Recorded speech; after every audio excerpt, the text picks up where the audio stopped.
पूर्ण परमात्मा पाप कर्म दंड को भी काट सकता है।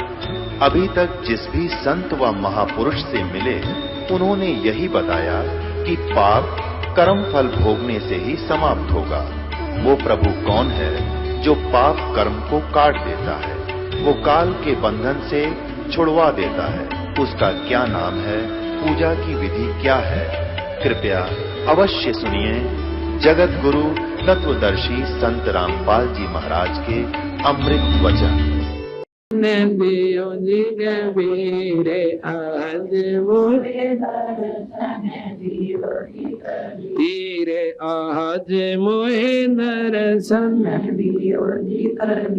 हिंदू के तुम देव कहाए, हिंदू के तुम देव कहाए, मुसलमान के पीर आज मोहे दर्शन दियो जी कबीर आज मोहे दर्शन दियो जी कबीर। दोनों दीन का झगड़ा छिड़ गया, दोनों दीन का झगड़ा छिड़ गया, तोहे ना पाए शरीर आज मोहे दर्शन दियो जी कबीर आज मोहे दर्शन दियो जी कबीर। धर्मदास की अर्ज गोसाई, धर्मदास की अर्ज गोसाई, खेवा लंगाइयो पर ले तीर आज मोहे दर्शन दियो जी कबीर आज मोहे दर्शन दियो जी कबीर। धर्मदास की अर्ज गोसाई, धर्मदास की अर्ज खेवा लंगाइयो पर ले तीरे आज मोहे दर्शन दियो जी कबीर आज मोहे दर्शन दियो जी कबीर। सत साहिब। सभी संगत से प्रार्थना है कि भोजन पावे, प्रसाद ले। शाम को फिर 8 बजे सत्संग शुरू होगा, 8:30 बजे। जो दिन में ना आ सकते वो शाम में लाभ उठावे, वो शाम में नहीं आ सकते वो सुबह लाभ उठाने। ये 2 दिन का जीवन है, इसमें हिम्मत सी करके और इसमें जो करके अपना काम तो बेड़ा पार हो जाएगा। देखो कोई भी कार्य है उसको करने से ही बनता है। अब कहे काम ना छूटता और उसने लेकर रोहतक जा रो भाई 2 महीना में वापस आवा, पर इस बात ने भगवान के मार्ग पर ना लानते। जब थोड़ा सा भी बुद्धि पे विचार कर लिए, आत्म कल्याण में कतई कसर नहीं रहे। अपना काट के समय और मर गया, फिर कुत्ते की जुनी में गया। और उसने भी कोई कह दे ना एक भाई ये सत्संग में न कहो ना भाई काम बहुत चल रहा से, सारा संभाल करनी पड़े से, ईब संभाल दे भूत बन के उड़ा जा। अब कुत्ता बनकर उसकी छाम बैठेगा, गोबर खानता अंडेगा। ये दुख नहीं याद आता, इतना भगवान को न बजादा। कदे को लल्लो पत्तो समझता गया, 4 कथा सुनाया, फलाने महात्मा ने बड़ी बढ़िया बात बताई, आकर राजी हो गया। कहते इंतकाम ना चला, ये तो बनावटी बातें हैं। अंतःकरण में ठेस नहीं पहुंचेगी, डिट का वजन नहीं करोगे, बेड़ा पार ना हुआ। अगर ने लड्डू खाए बीमारी कटती हो ना तो सारे खा कर नपराम हो जाए, तो कड़वी दवाई खानी पड़ेगी भाई, जो बेड़ा पार होगा। है इस प्रकार पाया करो सत्संग, बड़े बाग थे मिला सही को। आपके बच्चा का देख कितने अच्छी तरह छोटे छोटे बालक यहाँ से उसी जनता अपना सत्संग में लग रहे हैं। अच्छी बात सुने, बने तो सेवा करें, ना बैठ कर अपना भजन करें से। इस तरह बढ़िया सतान इस कलयुग मत पावे कोई ना। जो आज आपने राह पा गया इस पर लगे रहना। और सतगुरुदेव मच्छरदानी पंखा और कूलर की व्यवस्था हमने खूब आसानी से कर रखी है। एक परमात्मा का नाम ना लेने से सारी सुविधा छीन ली जाएगी और कुत्ते और कुतिया बनकर हम जंगल में गली में बैठेंगे।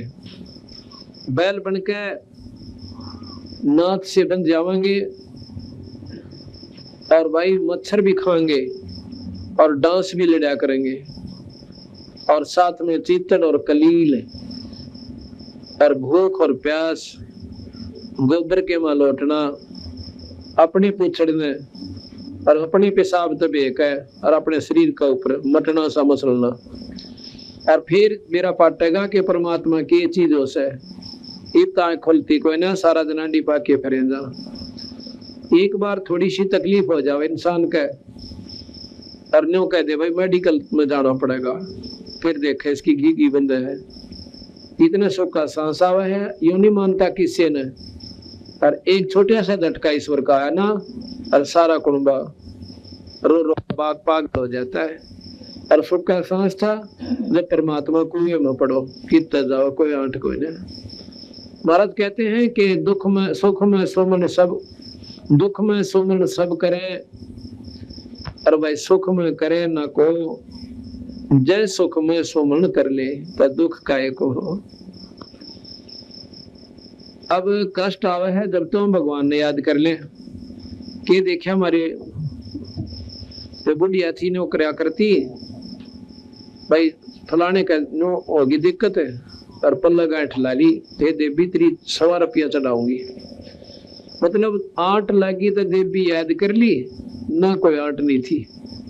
यानी वो साधना तो ठीक हुई ना बेचारा के पास, ना उन्होंने बेरावा देवी हो सके।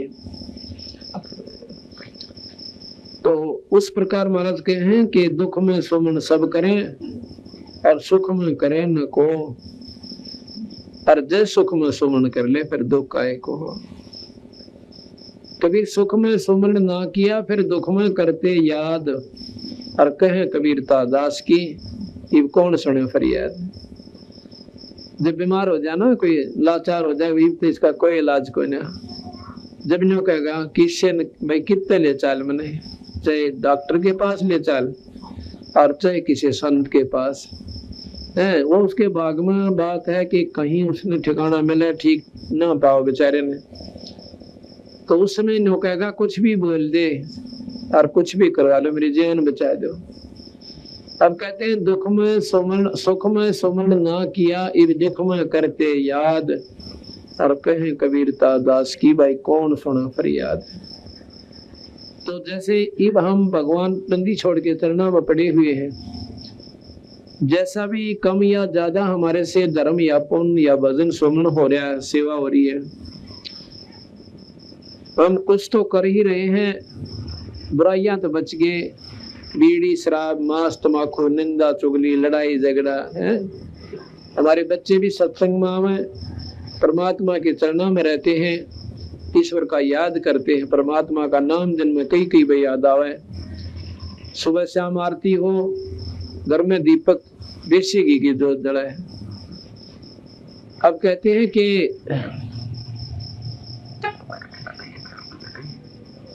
इस बात को आम बड़ी आदमी जो पुण्य आत्मा होती है, जो गति सत्संगी ना होते, वो भी नो क्या करें भाई भगवान करे थारे घी के जलियो। घी के जलना यानी घर में थारे परमात्मा मौज करे। तो अब हम देसी घी की जोत जगाने के लिए प्रार्थना करते हैं हर उससे, ये हवन का काम करे से, क्योंकि हवन के करने से जैसे आपने सुना था मुक्ति नहीं होती, लेकिन कहते सर्व वासना जात है। हवन करने से ऊपरले लोकों में, देवताओं के लोकों में या की शुद्ध वायु पहुंच जाती है, ये घी के माध्यम से, मंत्रों के प्रभाव से। तो देवता लोग प्रसन्न रहते हैं, और जहां बंदी छोड़ की अमर जोत लगती है उसको देख करके तो सारे ही खुश हो जाते हैं कि जिस घर में इस बंदी छोड़ की जो जड़े से उस बंदी छोड़ के नाम का हवन हो रहा है, तो भाई उसके तो चारों तरफ ये देवता पहरा देने लग जाए और बड़ी खुशी मनाते हैं कि धन है इनकी करनी ने, धन है इनकी जननी ने, जिनके घर पर बंदी छोड़ की वाणी और बंदी छोड़ का ये अमर जोत यानी देसी घी की जोत जल रही है। तो कहने का भाव ये है कि दुख में सुमन ना किया फिर सुख में करते याद, कहे कबीरता दास की कौन सुने फरियाद। अब हमारे ऊपर मान लो कर्म की कोई मार आवेगी, प्रथम तो कहते हैं संसरण में आणते भाई आई टले बला और जय माथे पर सूड़ी होवा कांटे में टल जाए। और जो सत्संग में नहीं आते उनका तो गदा के उठेंगे, नहीं सुनने मिलेगी, फलाना गिलनियों बनेंगी। और भाई हमारे जो 19-21 कोई घटना घटन भी जाती है छोटी मोटी और परेशानी आती है तो हमने जगह अपने बंदी छोड़ के चलना में पड़कर रोने हमने जगह मिल गई, उसके आगे अर्ज करने की। और फिर वो पूर्ण परमात्मा है, दयालु है। हमारे छोटे मोटे जो कोई कमी रह भी जाती है किसी कारण से, कोई भाव में कमी है, कोई विचारों में हमारे अंदर कमजोरी आ जाती है, तो उसके कारण हम दुख उठाना शुरू कर देते हैं, तो उनको भी ये माफ कर देते हैं। ये बहुत दयालु है। तो इसलिए कहते हैं एक बार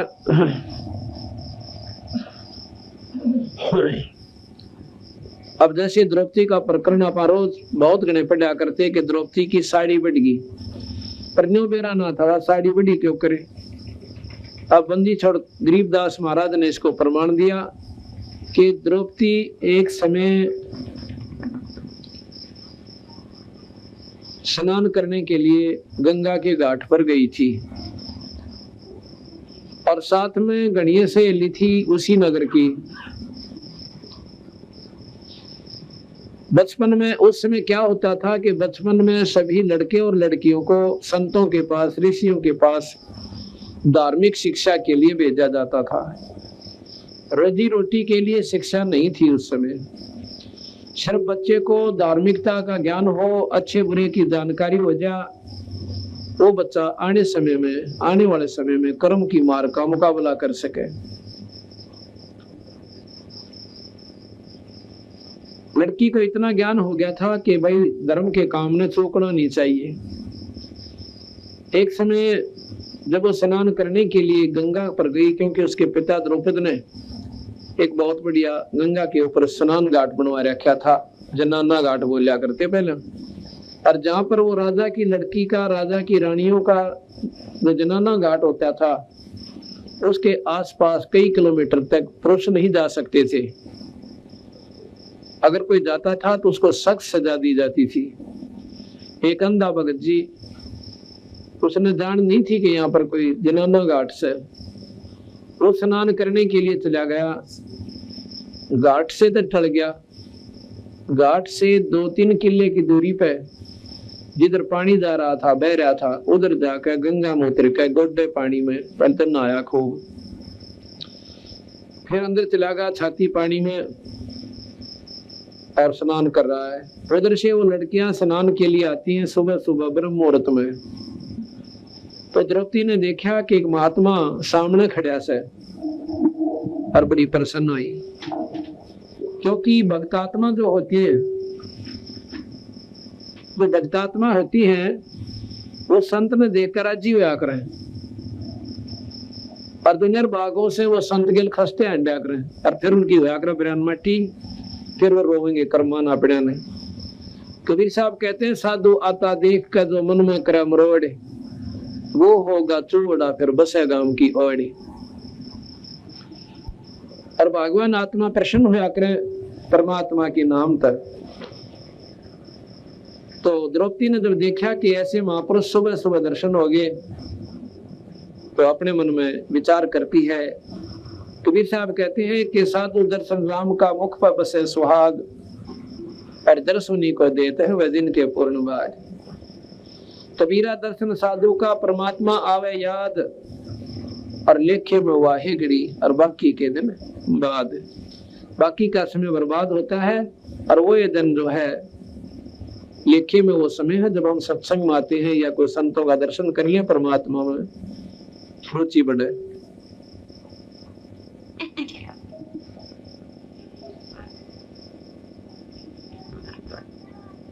तो द्रौपदी ने क्या करा, ने सोची महात्मा नारा से हम भी स्नान कर लेते हैं। वो सब लड़कियां और द्रौपदी स्नान करने लगी। कहते हैं हजारों सहेली उनके साथ स्नान करने खातिर जाया करती, गांव की लड़कियां, उस नगर की लड़कियां, और साथ में उसकी दासी और बांदियां भी जाती थी। लड़की सभी लड़कियां ने स्नान किया, हजारों लड़की नहाई। नहाने में 1.5-2 घंटा उन्हें आराम से लग गया। स्नान करने के बाद द्रौपदी को फिर ध्यान आया कि महात्मा कहीं चला तो नहीं गया, क्योंकि उनके पास बैठ के वार्ता करेंगे, भगवान की कथा सुनेंगे। लड़की ने देखा कि वो महापुरुष तो अब भी नहाने लग रहा है, पर इतनी देर तो नहाना तो ना चाहिए था, और ना भी कोई रहा, नो पानी में हाथ मारे। उसमें क्या हुआ कि उस महात्मा के पास एक का लंगोटा था, बाकी कपड़ा कोई नहीं था उसके पास, और वो पानी में बह गया, टूट गया तागड़ी। अब शर्म का मारा बाहर नहीं आवे, बड़ा शर्मिंदा हो गया। उधर लड़कियां की आवाज आवे, स्नान करती आना, और ज्यादा पानी में घुस गया, और अपना कान बोझ कर खड़ा कि कहीं ये लड़कियां चली जा, फिर देखूंगा कि दिन छिप जाएगा, दिन रात्रि के समय बाहर निकलूंगा। सुबह का समय था। उधर से द्रौपदी ने अपनी दिन दृष्टि से देखा कि महात्मा तो नींद अस्तर हो गए, और वस्त्र कोई किनारे पे दरिया को ना, तो लड़की ने अब देखा ना ताव देखा, अपनी साड़ी में तो एक जट यानी एक बिलात 8-9 इंच कपड़ा पाड़ के और महात्मा की तरफ यानी पानी में छोड़ दिया। जब वो पानी में बहता हुआ कपड़ा उस महात्मा के हाथ के पास से निकल गया, उसने के दिखा था बेचारे न 6 इंच दरेगा निकल गया। तो लड़की ने दूसरा फिर पाड़ा, वो भी डाल दिया, वो भी चला गया। 7-8 ऐसे ही वो कपड़े को पिन बहा दी, पर उसने के दिखा बेचारे ने सारी 7 दौरेगा निकल गई। अब लड़की ने सोचा कि भाई देखो मेरे बाप समान है, कि डर हो गया। उसने एक लंबी लकड़ी उठाई, बहुत लंबी, जैसे जंतर की हुआ करे, और उसके अपना ये कपड़ा लपेट के एक बिलात का और अपनी साड़ी में पाड़ के और महात्मा के आगे कर दिया। अब वो हादसा मारा था, उसके कपड़ा उठाया, अन्य शुक्र मनाओ था, परमात्मा से अर्ज करे था भगवान कची थड़ा मिल जाए और मैं बाहर निकलने जोगा हो जाऊं। तो इतना उसका कपड़ा नु हाथ ला गया, फट पकड़ा और पकड़ कर नु देखने लग गया कितने का आकार का से। हमने पूरा कोपीन का हिसाब पाया को हो, ये तो न्यू तो कोई नहीं डाल सकता। अंधे को इतना ज्ञान बहुत होता है कि ये कपड़ा किसी लड़की का है और बहुत सुंदर सिल्कन यानी बढ़िया साड़ी का था। कपड़े पर हाथ लगा कर देख कर बोला बेटी आज तने मेरी इज्जत बचाई से भगवान उन्हें गणाए दे। कहते हैं देते को हर देता है जहां तहां सियान, और ना दिया फिर मांगत फिरो, परमात्मा सुननी का। अब यहाँ पर ये देखने जोगी बात है कि राजा की लड़की की गेला कितनी सहेली थी, और बांदी और दासी उसकी नौकरानी भी गणी थी, और सब साड़ी बांध रही थी। उस लड़की को इतना ज्ञान था कि मैं रोटी खाऊंगी मेरा पेट भरेगा, और ये सहेली खाऊंगी इनका भरेगा। मैं सेवा करूंगी मुझे मिलेगा, ये करेंगी इन्हें मिलेगा। अगर मैं साड़ी का टुकड़ा उनको कह सकती थी वह कि तुम्हें साड़ी फाड़ के गिर दो इस महात्मा की खातिर, वह पूरी की पूरी साड़ी डाल देती, क्योंकि राजा की लड़की का हुक्म और ऊपर तने जानते 2 देगी एक के बदले में। पर वह इतना भी अवसर उस लड़की ने उनको नहीं दिया। इसको ज्ञान कहते हैं। एक तो इसमें अभिमान होता, हुक्म होता कि तुम डाल दे साड़ी, तो उसको पुण्य नहीं मिलता। जब तेरे पास साड़ी है तो दूसरे ने क्यों कहे।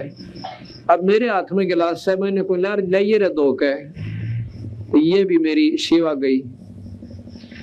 अपनी मर्जी से आपकी नीयत हो साफ करना चालो, आगे से सेवक कह दे ला भाई मैं 2 सुमन और भी दौड़े से वो आपकी मौत दे दो, वो 2 कोई से की सेवा खत्म नहीं हुई। और आप वहीं बैठे हो मेरा ठा के दो ये मेरा गिलास, ये तो पड़ियों के काम होया करे। अपनी चौनी ने कोई ना छोड़े दे राम पड़ी होता है, तो तुमने बेरा को ना सेवा का की फल होता है।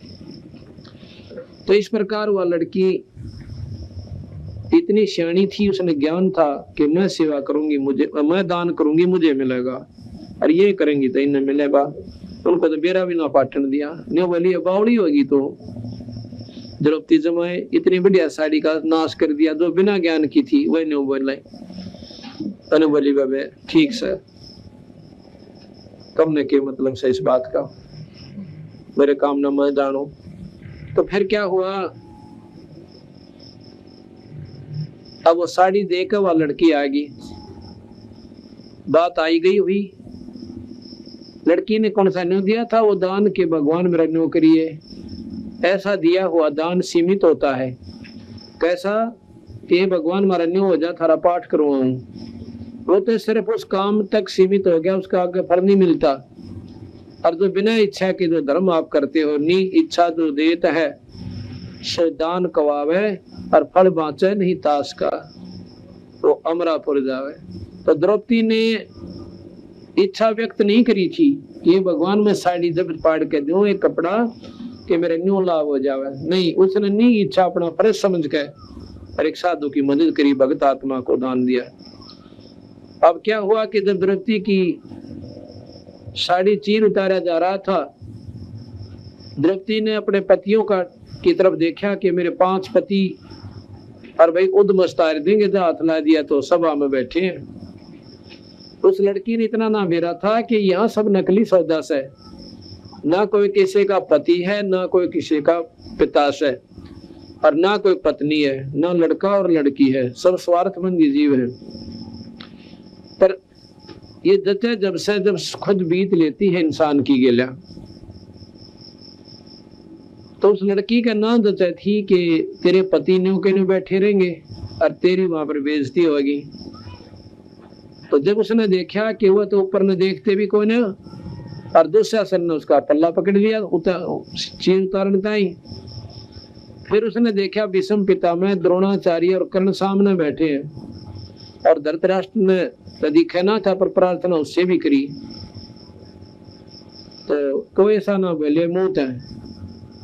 और द्रोणाचार्य, भीष्म पितामह और कर्ण, उनमें तो एक जना भी अगर खड़ा होकर और न्यू कह देता कि खबरदार जिस लड़की का हाथ है, आरामियों इसमें तुम क्या अंतर समझ रहे हो। और सभा के अंदर ये पहला इस वर्ल्ड का पहला इतिहास है कि 10 आदमियों में किसी औरत का नंगा करण कराया जा रहा था, और वो नीच आत्मानियों के बैठे रहे। आज भी कोई रास्ते चलती कोई लड़की ने कोई छेड़ा से, तो दूसरे आदमी उसका बक्कल तार देंगे घेर के, और वह सब अमर उनके गीत गाँव बिला महाभारत में योद्धा थे, भीष्म पितामह, फलाने और द्रोण और कर्ण, तो सारे पशु इकट्ठे हो रहे थे। खाकर दुर्योधन के मलिन अन्न को बुद्धि भ्रष्ट हो गए थे। तो द्रौपदी ने अर्ज किया कि हे भीष्म पितामह, हे गुरुदेव और कर्ण जी, मेरी रक्षा करो। कोई ऐसा ना बोले। कहते उस समय विदुर खड़े हो गए। विदुर ने बोला, भले पुरुषोत्तम करके रहे हो, अपना दुनिया तो विचार कर लो, या इसी तो पांडवों की वो और इसी थारी, तुम चाचा ताऊ के भाई, और काल नन्नू ना कहे द्रौपदी की नंगी होगी, नो कहे तुमने कब मैंने अपनी इज्जत आप तार ली। पर वो तो बुद्धि भ्रष्ट हो चुके थे, उनका काल चक्कर काट रहा था, उनके एक भी समझ में ना आती शानी बात तो, और उल्टी कह दे उसने स्वीकार करे थे। कहते विनाश काले विप्रता बुद्धि, जब नाश इस इंसान का आता है उल्टा चलेगा, सारे उल्टे गिर लगेंगे उसके। विदुर कहे ये बंधु थारा ने बोले थारे भाई से, भाई तुम किसकी बेइज्जती करो सो। विदुर कहे ये बंधु थारा, एक कुल एक परिवारा, और विदुर के मुंह पर लगा थपेड़ा, ने बोले तो है पांडुआ का चेहरा। विदुर के मुंह पर दुशासन ने थप्पड़ मारा, ने बोला तो इन पांडुआ का नहीं बोलेगा, इनका चमचा से न इस करके बोल रहा से, इनका चेहरा से तो इनका चेला से। तो है बांधी का जाया, अपने चाचे ने ये शब्द बोले हैं, निर्भाग आत्मा। तो है बांधी का जाया, और वहां पर कहते हैं भीष्म, द्रोण और कर्ण मुस्काया। जब उन्होंने कहा ना तो बांधी का जाम से, यानी बांधी का पैदा हुआ था, तो तीनों अंदांद्रे कह दे, जबकि चाहिए था खड़ा हो कहना अरे क्यों कर बोला, तो नसने कमे इतना चाचा लगे है, अपने चाचे का बर्तन हाथ छा दिया। फिर इतना भी लफ्ज काटने जोगे नहीं रहे, तो विदुर वहां से उठकर चला गया कि ये तो नाश इकट्ठे हो रहे सारे, अब इनकी छात बोल दे रही है। देखो भगत आत्मा था, बुराई देखी नहीं गई, पर अपने मुंह तो उसने तो कहना था कह दिया, मानना ना मानना उनकी बस की बात, उनकी मर्जी है। परमात्मा उस पर प्रसन्न होता है, वो दोषी नहीं होता। और सभा में बैठे अन्याय को सहन करता है, वो पाप का दोषी है, पाप का भागी है। या तो वहां से निकल जा और ना खड़ा होकर नहीं कहते तुम गलत कर रहे हो, नहीं मानना अपना उठ कर चला जा। ये एक नियम होता है। कोई पंचायत के अंदर भी जावे और कोई नहीं माने तो जुल्म सामने मेरा पट जाए कि ये गलत कर रहे से, एक मतलब तगड़ी की तरफ बोलने लग रहे, सारे पता लग जाता है, तो वहां से खिसक जाने में फायदा हो से, उसके समर्थन में हानि होती है। तो इस प्रकार द्रौपदी ने देख लिया भाई तो सारा सुख का सांग इकट्ठा हो रहा है, न किसी के पति और न ये गुरुजी बैठे सामने, ये भी अपना स्वार्थी हो रहे हैं, खा कर नीच आत्मा ज्ञान को और बुद्धि मलिन हो ली। जैसा खावा अन्न कहते ऐसा हो जा मन। अब द्रौपदी ने कुछ ना सूझी और सब चारों तरफ से निष्क्रिय होकर एक परमात्मा मन लौला ली। अब तेरे बिना मेरा कोई नहीं दाता, तेरे बिना मेरा कोई नहीं मालिक। ये देख लिया सब सूखा डमडमा से, और इतना कह बहुत ज्यादा रोम रोम खड़े हो गए। अब तेरे बिना मेरा कोई नहीं मालिक। ठीक है, अर्ज तो देखो दुख में सभी भगवान की करते हैं, लेकिन उसकी अर्ज सुन ली परमात्मा ने और औरा की ना सुनते। हम देखा अखबार में करा कितनी बहन बेटियां की इज्जत लौटन लाग रही, क्या वो परमात्मा ने याद नहीं करती होंगी? लेकिन उनकी सुनाई न्यों नहीं होती कि उनको किसी समय में ऐसा कोई पुण्य नहीं बना, ऐसा कोई दान नहीं करा जो कि उनके सामने कवच बनकर खड़ा हो जा, परमात्मा उसको लाभ देने जोगा हो जा, उसकी रक्षा करने जोगा रहे। परमात्मा भी निष्क्रिय है जब तक ये प्राणी अपने कर्म सुधारे कोई ना दान पुण्य नहीं करता। तो उस समय कहते हैं भगवान कृष्ण रुक्मिणी के साथ छत पर बैठकर और पासे खेला था, जैसे शतरंज खेल लिया करें। और शतरंज के जब पासे ऐसे डालते हैं तो उसका कोई मुंह तो बोला करें, जैसे ताश खेल ध्यान करा करें फलाने इतने फलाने इतने। तो वो शतरंज खेलती आना पासे डाल के जो पासों का अक्षर बोलना था वो तो ना बोला, और बोला अनंत। ऐसे पासे डाले और कृष्ण जी ने हाथ ऐसे कर दिया, न बोले अनंत।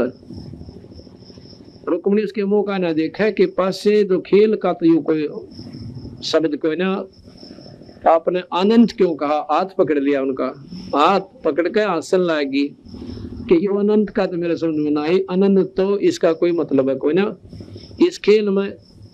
तो क्या कहता है कि रुक्मिणी कर पकड़ा मुस्काई, कर कहते हैं हाथ ने, रुक्मिणी कर पकड़ा मुस्काई, अनंत कहा मोह को समझाई। ये अनंत क्यों कहा इसके बारे में मुझे जानकारी दो। कृष्ण जी बोले दुशासन ने द्रौपदी पकड़ी और मेरी भक्ति सकल में सिकरी। जय मेरा भक्त पे छोड़ी होई तो हमारा नाम ना लेवे कोई, हमारा कोई नाम ना लेवे। अगर आज भगत के ऊपर भी आंच आएगी और फिर भगवान ने कौन पूछा बावड़ी? कहते तन दे ही से पासा डारी, वह शरीर से तो खेल रहा है और पहुंचे सुख समरूप मुरारी। खेचत खेचत खेच का शीशा और सिर पर बैठे हैं जगदीशा।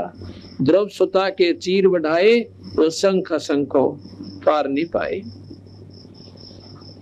अब ये विचार करने की बात है यहाँ पर कि द्रौपदी के चीर बढ़ गया और ना बढ़ता कि उसकी उस लड़की ने वो दान कर रखा था। कुछ दिनों के बाद भगवान कृष्ण आते हैं उनके पास, पांडवों के घर पर गए। द्रौपदी उनके चरणों में पड़कर रोने लगी, कहने लगी महाराज जी, हे भगवान, इस पापनी पर आपने कौन से ऐसी मेरे क्यों कर दी कि ऐसी अनहोनी करके दे दी मेरे ताई। कृष्ण जी कहने लगे द्रौपदी तेरा ही किया हुआ है, अक मेरा तो कोई ना महाराज जी ऐसा तक नहीं। तेरे से हमने पुण्य करवा लिया था, पहले ही पता था कि तेरे ऊपर कष्ट आएंगे। तूने एक समय पुण्य किया था, बोली महाराज जी सा पुण्य तो मेरे को दृष्टि में याद भी कोई ना कि इतना पुण्य कर दिया जिसके कारण आपने एक अनमोल इतिहास पैदा कर दिया। उसने अपनी दृष्टि देकर और उस लड़की को दिखाया कि एक समय तो जो ब्याही कोई न थी, कुंवारी थी अपने पिता के घर पे, उस समय तो नहान गई थी बेबे। और जब वो दिखे है रील पछली अपनी आँखें तय, बोलिए महाराज जी एक बिलात के कपड़े का इतना पुन, एक लीर के कारण मेरे बढ़ गए चीर अपार। बोली जब मैं पहले जानती तब सबके मैं देती वारे। अगर मुझे जब ज्ञान हो जाता कि इस छोटे से पुण्य का इतना मुझे प्रतिफल मिलेगा तो मैं चूकती नहीं महाराज जी। हाथ बात छूट गई। इस प्रकार महाराज कहे देते को हर देत है जहां तहां से आन, और ना दिया फिर मांगते फिरियो, ये परमात्मा सुनने का। इसी प्रकार जैसे सर्दी आवेगी और सर्दी में जो है मोटे वस्त्रों की आवश्यकता जरूर पड़ेगी।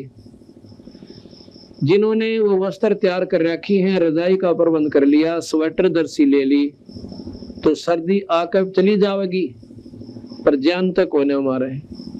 इसी प्रकार जिन्होंने धर्मपुन सुमन गुरु की शरण ले ली, कर्म की मार आवेंगी पर वह दुखी तो न करे, धनी काल नहीं करे। कहते संत शरण में आड़ते आई टले बला, जय माथे में सोड़ी होगा कहते हुए टल जा। एक समय की बात है, एक बहन विधवा होगी और एक का लड़का उस पे, और वो लड़का क्योंकि पिता का हाथ दाब ऊपर ना हो, लड़का के बिना परवाह कराया करता माता की। माँ क्यों लाड गणे कराया करे अपने बेटे की, छोटी मोटी गलतियां न भी माफ करती ही रहती है। और फिर वो इतना सर फिर जैसे उसका, वो माँ ने कुछ ना समझता, और फिर भी ममता माँ की बहुत बड़ी रहती है, उसकी 100 बुराइयां न भी सहन कर लेगी, पर वो दोनों दिमाग खराब होता चला जाता है। उस लड़के के लिहाज से ही बना, उसका लड़का था, पिता था कोई ना। पहले तो वो अपने पति के मर जाने के दुख में रोने लगी, आंखें सुजाली, कंडे मोली बेचारी। उसके बाद वो लड़का बुराई करने लग गया, बीड़ी शराब सुल्फा आदि का प्रयोग करने लग गया। और उस एक काम और भी साथ में करता था, गलत आदमियों के पास बैठकर चोरी और करने लग गया था। चोरी का मानना मेरा था कि इतना भी गिर लिया निर्वाह के चोरी भी करने लग गया। एक दिन एक पड़ोसन आई उसके पास, न बोलिए दूध से था रहे अकान दूध से पे की जरूरत पड़ेगी, अगर दूध मैं सत्संग में जाया करूं और मेरा रोटियां का नंबर से और मारी मैस ना दूध ना दिया बेबे थारा फिर कुआ दे देगी। न बोली ना है फिर कुआ के देना, तो अच्छी जगह ले जा, बताइए भगवान कद कद जन्म दे हमारे। पता इतना उस बेचारी कुछ पहले संस्कार थे, ऐसे सुथरी बोली। तो उसके ऐसे विचार भावना देख कर वह पड़ोसन जो सत्संग में जाया करती थी, वह बहन ने सोची क्या तो बढ़िया दिखा ऐसा लड़की औरत है, मतलब ठीक बोल रहा है, तो क्यों ना इसने भी बता दूं कि तो इतना दुख पा रही, सारे दिन रोए जावे, मेरे गिल सत्संग में चाल पड़ा कर। उसने सत्संग से आकर उसके घर पर गई और ये जिक्र कर दिया। पानो बोली बहन चलते मैं पढ़ू, पर मेरे गिला कई काम हो गए। क्या हो गया? एक तो मैं विधवा होगी, तुम तो जा सकती है, तुम्हारे सर पर धनी है, कोई टोक अड़ा को ना, और मैं घर से निकलूंगी तो 100 बात दुनिया बनाओगी। तो अनु बोलिए तुम दुनिया का की लेना बाउड़ी। मीराबाई ने देखा ने के कहा था दुनिया ने, के कहा था दुनिया ने, सब नु कहा करते तुम मत न जाकर सत्संग में ठाकरा की छोरी हो, कहते न जाड़ा पाड़ दिया, जुल्म कर रही तो के कहेंगे या दुनिया थूकेगी, हमने तारी जगह जगह बेइज्जती हो से, दुनिया बुंडी अच्छी कर। तो मीराबाई के बोली सत्संग में जाना मीरा छोड़ दे, सत्संग में जाना मीरा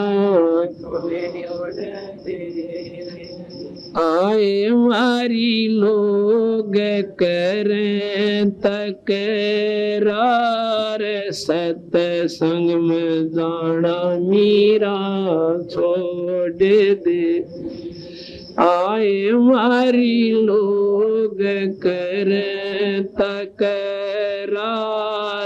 सतसंग में जाना मीरा सतसंग में जाना मेरा ना छोटरी सतसंग में जाना मेरा ना छोटरी आरी चाहे जड़ कमरो सन सारे सतसंग में जाना मेरा नाम आरी चाहे जड़ कमरो सन सारे सतसंग में जाना मेरा तारे सतसंग के राय में तारे सतसंग के राय आए वहाँ पर रहते हैं काले नागे कोई कोई नाग तन डसे लेवे आए वहाँ पर रहते हैं काले नागे कोई कोई नाग तन डसे जब गुरु मारे मेरे कररी जब गुरु मारे मेरे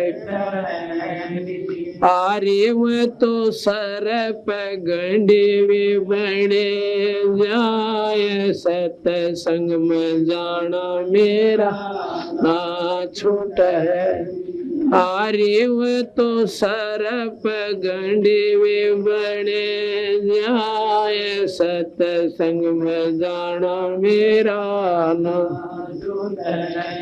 सतसंग में जाना मीरा छोड़ दे सतसंग में जाना मीरा छोड़ दे आए मारी लोग कर तकरार सतसंग में जाना मीरा छोड़ आए मारी लोग कर तकरार सतसंग में जाना सतसंग में जाना मेरा ना छोटरी सतसंग में जाना मेरा आरी चाहे जल कमरो सन सारे सतसंग में जाना मेरा आरी चाहे जल कमरो सन सारे सतसंग में जाना मेरा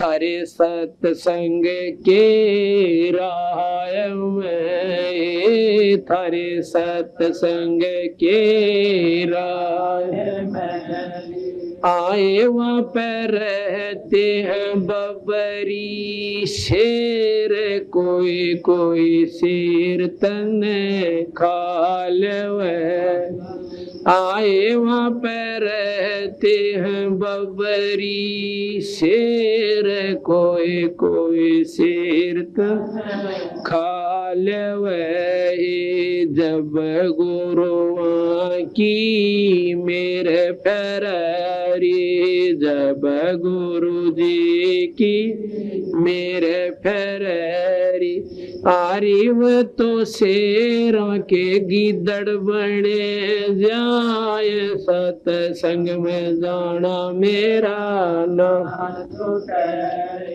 आरी वो तो शेरा के गिदड़ बने जाए सतसंग में जाना मेरा ना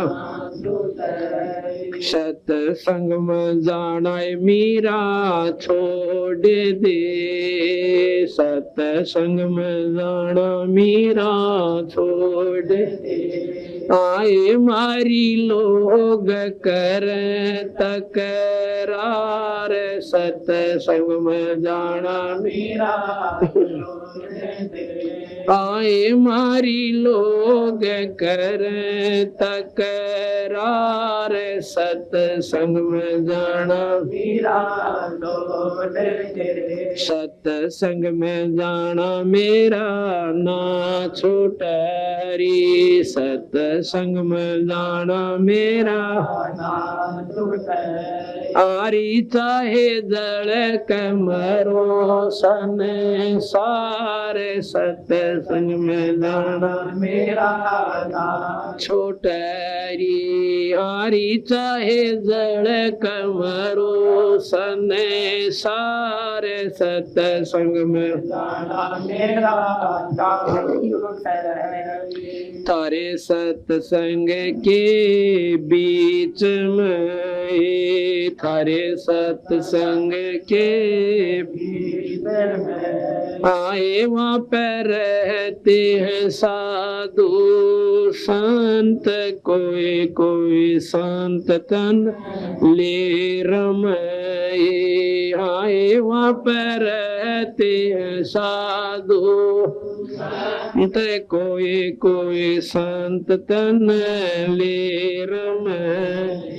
तेरे री मन में माता पाप सरी, तेरे री मन में माता पाप हरी, संत मेरे माँ बाप री, संत मेरे माँ बाप आरे वह तो कर देंगे बेड़ा पार, सत्संग में जाना मेरा ना छोटरी। आरे वह तो कर देंगे बेड़ा पार, सत्संग में जाना मेरा ना छोटरी। सत्संग में जाना मीरा छोड़ दे, सत्संग में जाना मीरा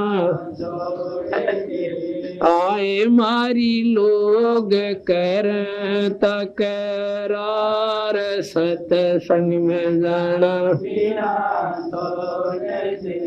सत्संग में जाना मेरा ना छोटरी, सत्संग में जाना मेरा ना छोटरी। आरी चाहे जड़ कमरो सन सारे, सत्संग में जाना मेरा ना छोटरी। आरी चाहे जड़ कमरो सन सारे, सत्संग में जाना मेरा ना छोटरी। वो तो हो जाते मारे है, वो तो जाते मारे है, इसमें हमारी आर है, इसमें हमारी आर है। तेरे री लेख माता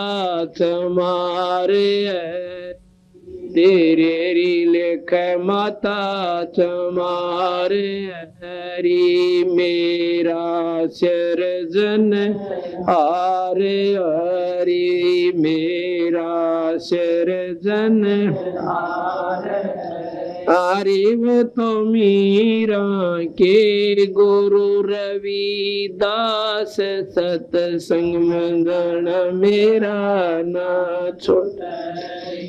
अरे वह तो मीरा के गुरु रविदास, सत्संग में जाना मेरा ना छोटरी। ये सत्संग में जाना मेरा छोड़ दे।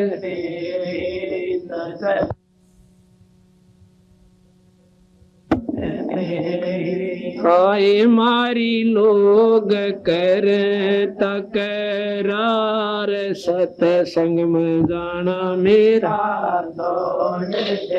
आए मारी लोग कर तकरार सतसंग में सतसंग में जाना मेरा ना छूटरी सतसंग में जाना मेरा ना आरी चाहे जल कमरो संसार सतसंग में साहिब।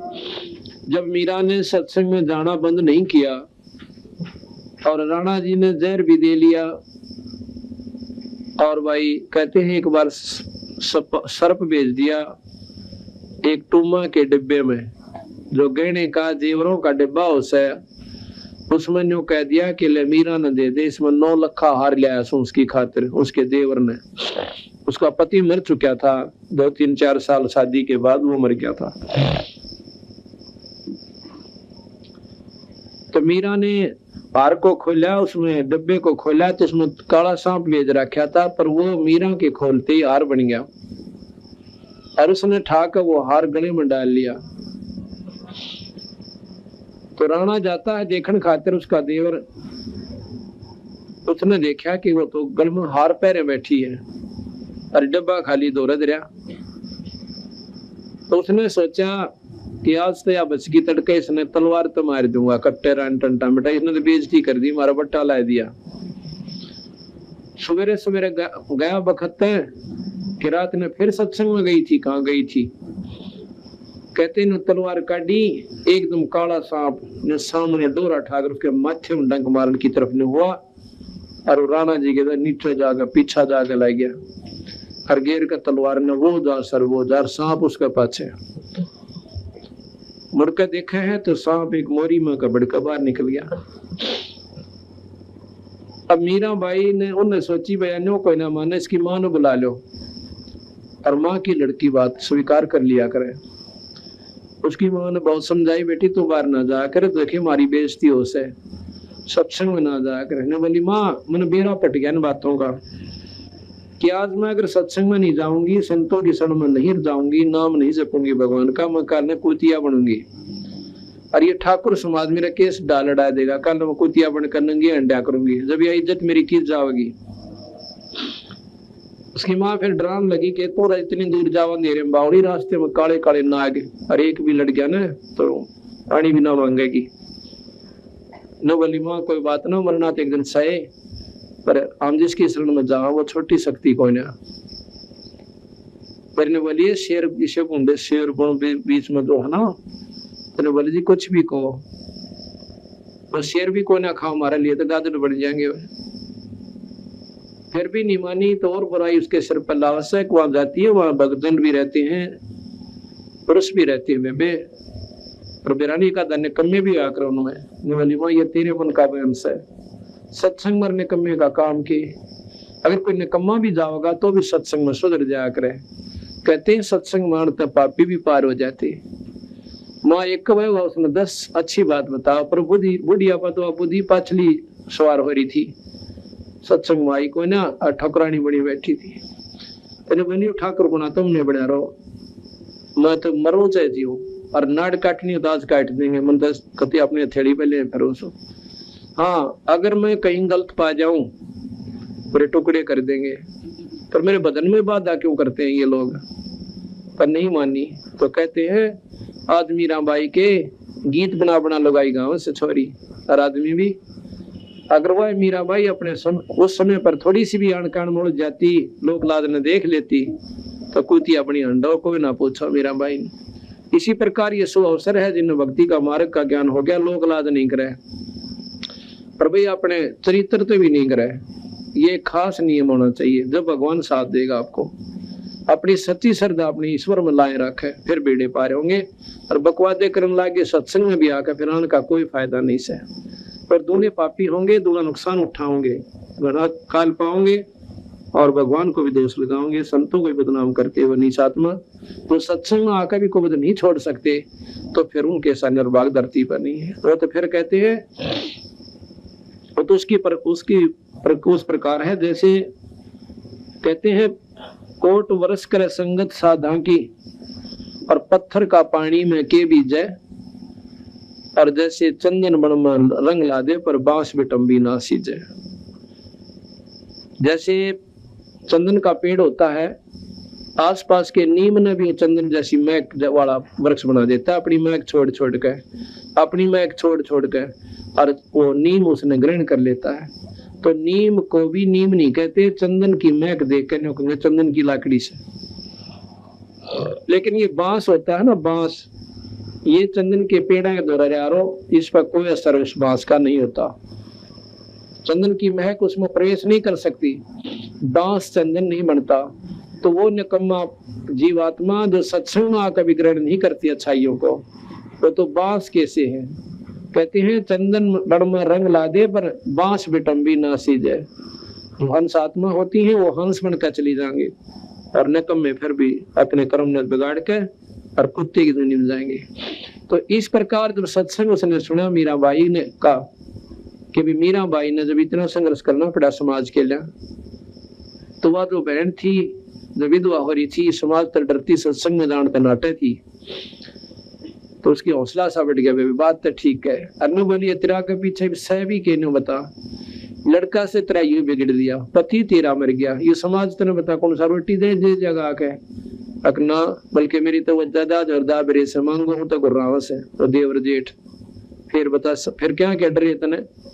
पर वे देखो अपने नेक नीति तरहना और परमात्मा का बदन करना, फिर मालिक की देकर पाप के ऊपर होगी। तो बेचारी कई सुने थे सत्संग में जान लाएगी, सत्संग में जाने लगी तो सबसे पहले दुख रोया कि महाराज जी मेरा लड़का बिगड़ गया। जो दुख हुआ था मेरी जान ने वो तो था ही था, पति मर गया, इससे बड़ा दुख और क्या होगा औरत ने। और ऊपर तो एक लड़का था, इसकी आस तक की थी कि हो सकता है ये कामयाब हो जाए, इसने ब्याह था कि मैं अपना जीवन सफल कर लूं, पर ये जमा बिगड़ रहा है, इसकी शराब यो पीवे, सुल्फा यो पीवे, और बोलूं तो छोम आ जावे। महाराज जी ने यही सलाह दी कि बेटी आया करो सत्संग में और सेवा करो यहाँ पे, और भगवान का नाम ले जा, कोई किसी का ना हटना, कोई बेटा ना कोई बेटी, ये तो लनियार से आप अपने समय खातिर, थोड़े समय खातिर आ रहे से, कोई ताचला लेने आ रहा है, कोई देने आ रहा से, पर यह को ना समझ मानती, फिर भी ममता इतनी गहरी हो से ये वाली महाराज जी दया कर दो, वो भी सत्संग मान लग जा। तो उन्होंने ये कहा तो सच्चे मन तो लगी रहे, सारे काम हो जाएंगे। बेबी तो कच्चे पड़ में आ गई तो फिर कुछ भी कौन बढ़े। अगना महाराज जी मन तो पूरा ज्ञान हो गया, मैं तो अपने उद्देश्य बोलूं को ना, और वो भी आ जाएगा तो बहुत अच्छी बात से लड़का। तो क्या हुआ, वो लड़का गंदे बच्चों की संगत में बैठकर चोरी करया करता।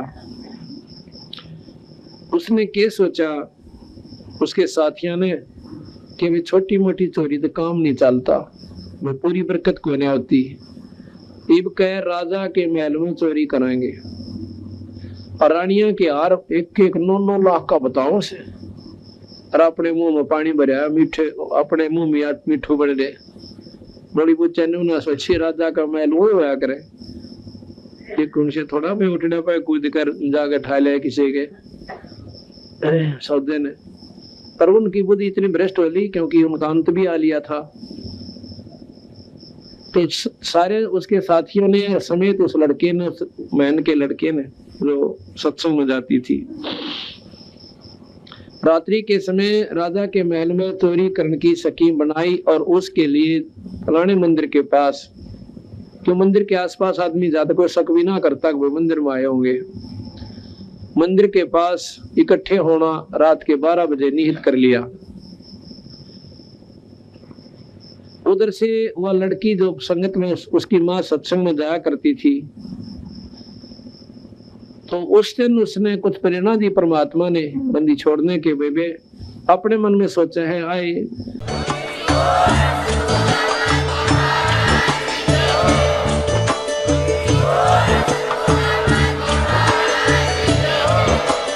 आप सुन रहे थे जगत गुरु तत्वदर्शी संत रामपाल जी महाराज जी के मंगल प्रवचन। अधिक जानकारी के लिए विजिट कीजिए हमारी वेबसाइट www.jagatgururampalji.org।